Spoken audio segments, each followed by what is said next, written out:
10 मई की शाम भारत पाकिस्तान के बीच सीज फायर का ऐलान हो गया, लेकिन इसके बाद भी पाकिस्तान ने सीमा पर गोलीबारी की। क्लियरली सीज फायर का उल्लंघन किया गया। फिर भारत ने उसे एक और चेतावनी दी। भारत सरकार ने कहा कि अब अगर पाकिस्तान की जमीन से कोई आतंकी हमला हुआ तो हम उसे एक्ट ऑफ वॉर मानेंगे। भारत ने साफ कह दिया कि अब एक भी आतंकी हमला बर्दाश्त नहीं किया जाएगा। उसे एक्ट ऑफ वॉर मानकर तुरंत जंग छेड़ दी जाएगी। आज की इस वीडियो में हम बात करेंगे कि इस एक्ट ऑफ वॉर के मायने क्या है। साथ ही जानेंगे कि अब अगर कोई हमला हुआ तो क्या सच में भारत जंग छेड़ देगा।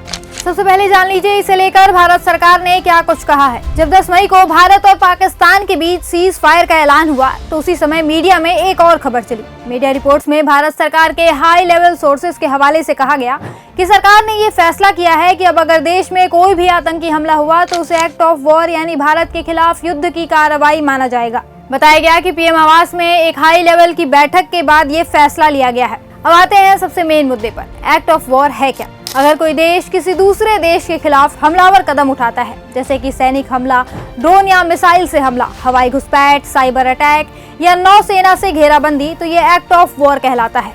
या जब किसी देश की संप्रभुता, सुरक्षा या नागरिकों को नुकसान पहुंचे, जब उसका उद्देश्य युद्ध की शुरुआती या जवाबी युद्ध के लिए उकसाना हो, यानी ऐसा कोई भी कदम जो किसी देश की सुरक्षा को सीधे चुनौती देता हो और जिसके बाद युद्ध की स्थिति बन जाए, वो सभी एक्ट ऑफ वॉर कहलाते हैं।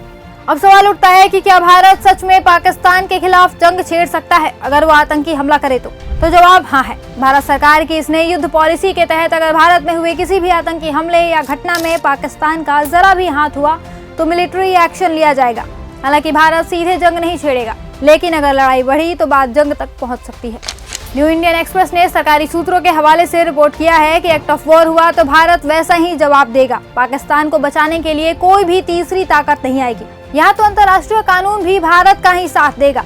जान लीजिए कि अंतर्राष्ट्रीय कानून के आर्टिकल 51 में साफ तौर पर कहा गया है कि अगर किसी देश पर हथियारों से हमला होता है तो वो अपनी आत्मरक्षा में बल का प्रयोग कर सकता है। यानी भारत जब पाकिस्तान के खिलाफ एक्शन लेगा तो उसे कोई नहीं बचा पाएगा। रही बात भारत की जंग की तैयारियों की, तो वो तो हमने देख ही लिया है। भारत का एयर डिफेंस सिस्टम इतना दुरुस्त है कि उसने एक भी पाकिस्तानी ड्रोन या मिसाइल हमले को सफल नहीं होने दिया।